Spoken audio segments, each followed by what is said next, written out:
Hello everyone, welcome to my channel and welcome to a new vlog.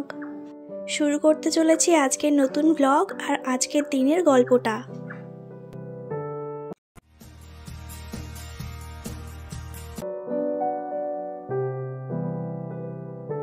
সকালে ছাদে এসে আমার সর্বপ্রথম কাজ হলো গাছের এই শুকনো ফুলগুলোকে তুলে ফেলা।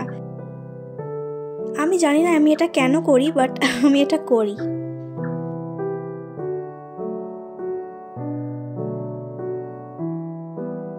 আজকে সকালে মর্নিং ড্রিঙ্কসে আমি খাচ্ছি আমলকি ও গরম জলের এই শরবতটা। এটাকে শরবত বলা চলে কিনা আমি জানি না, তবে এটা কিন্তু পেটস, তোমার স্কিন এবং তোমার চুলের জন্য ভীষণই উপকারী।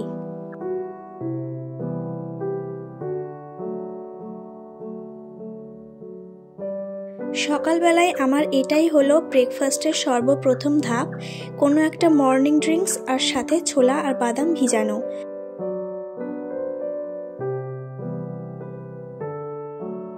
আমলকির সাথে গরম জলের এই মিশ্রণটা খেতে কিন্তু আমার খুব একটা খারাপ লাগেনি, আবার খুব একটা ভালোও লাগেনি। সেটা তোমরা আমার মুখের এক্সপ্রেশন দেখেই আশা করছি বুঝতে পারছো। সকাল সকাল হেলদি একটা ব্রেকফাস্ট স্টেপ খাওয়ার পর এই চলে এলাম নিয়ে আমার আনহেলদি ব্রেকফাস্ট, যেটা ছিল চাউমিন।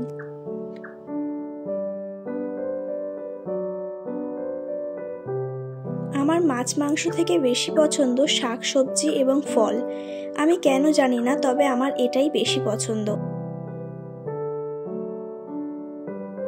আজকে বাড়িতে রান্না হবে পালং শাক, সেই কারণে আমি পালং শাকগুলো ভালোভাবে বেছে ধুয়ে পরিষ্কার করে এখানে জল ঝরতে রেখে দিয়েছি।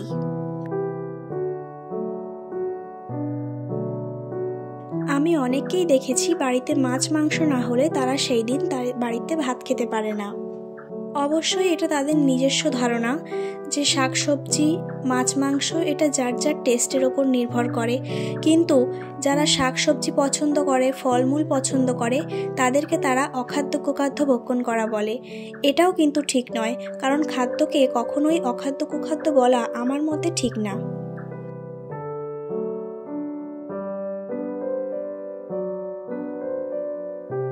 আমি আমার সিঙ্কটাকে সবসময় ক্লিন রাখতে পছন্দ করি, এতে করে আমার মেন্টালি প্রেশার অনেকটা কমে।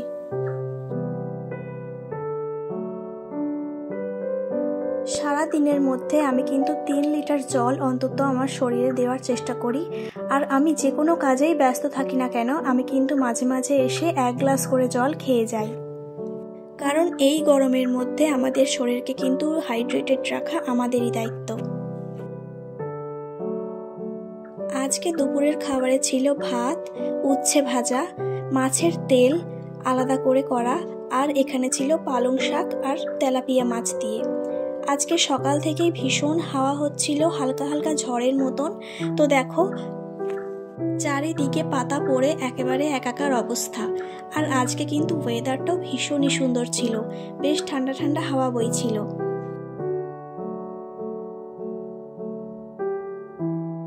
আমাদেরই এক প্রতিবেশী তাদের বাড়ির সজনের ডাঁটা বেশ কিছুটা দিয়ে গিয়েছে আমাদের খাওয়ার জন্য। আর তাদের বাড়ির তৈরি করা জিনিস আমরা কিছুতেই নষ্ট করতে পারবো না, কারণ বাজার থেকে কিনে আনা আর নিজেরা বাড়িতে সেটা তৈরি করার মধ্যে অনেক পার্থক্য থাকে। যেহেতু অনেকটা সজনের ডাঁটা, সেই জন্য তাদেরকে বেশি দিন সংরক্ষণ করার জন্য আমি এরকম একটা কাপড় ভিজিয়ে নিয়েছি। আমি এখানে সুতির কাপড় নিয়েছি, তোমরা চাইলে যে কোনো কাপড়ই নিতে পারো। সুতির কাপড় ভিজিয়ে আমি এইভাবে ডাঁটাগুলোকে পেঁচিয়ে বেশ কিছুদিন স্টোর করে রাখতে পারবো। এতে করে সজনের ডাঁটাগুলো খুব তাড়াতাড়ি নষ্ট হয়ে যাবে না।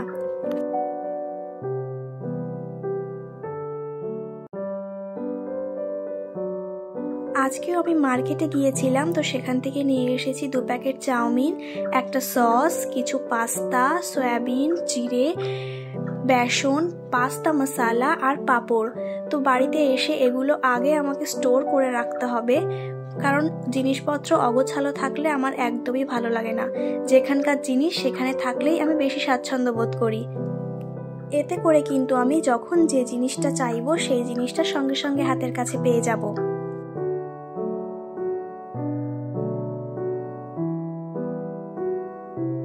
আমি আমি কিন্তু আমার ঘরকে এবং আমার বাড়িকে পরিষ্কার পরিচ্ছন্ন রাখতে এবং সব কিছু ফিটফাট গোছগাছ রাখতে যথাযথ চেষ্টা করি।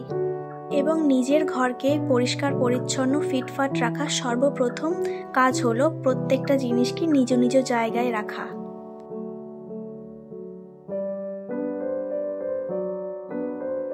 বিশেষত আমি বাইরের খাবার অ্যাভয়েড করি, কিন্তু খুব ক্রেভিংস হলে তখন আর অ্যাভয়েড করতে পারি না। তো সেই জন্য বেসন আমাকে সবসময় বাড়িতে রাখতেই হয়। আর আজকেই যেমন তার ব্যতিক্রম কিছু নয়। বাজারে গিয়েছিলাম, তো সেখান থেকে আমি এনেছি চিকেন পাকোড়া। তো সেটাই আমি সন্ধ্যাবেলার স্ন্যাক্সে খেয়েছিলাম।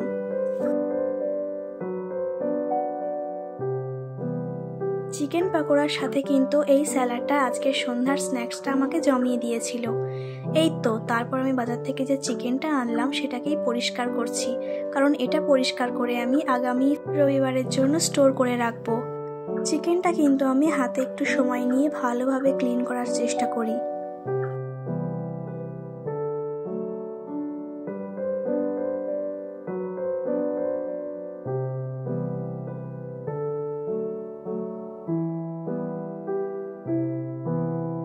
চিকেনটা কিন্তু আমি ক্লিন করার পর এইভাবে হাত দিয়ে চেপে চেপে জলটা ঝরিয়ে প্লাস্টিকের এই রকম কন্টেনারে ডিপ ফ্রিজে স্টোর করে রাখতে পারবো। এর ক্ষেত্রে কিন্তু তোমরা অনেক দিন পর্যন্ত চিকেনটাকে স্টোর করে রাখতে পারবে। তাহলে চলো আজকের ব্লগটা আর আজকের সারাদিনের গল্পটা আমি এখানেই এন্ড করছি। তোমাদের সঙ্গে দেখা হবে আমার আবার নেক্সট ব্লগে। ততক্ষণের জন্য সবাই সুস্থ থেকো, ভালো থেকো, টাটা।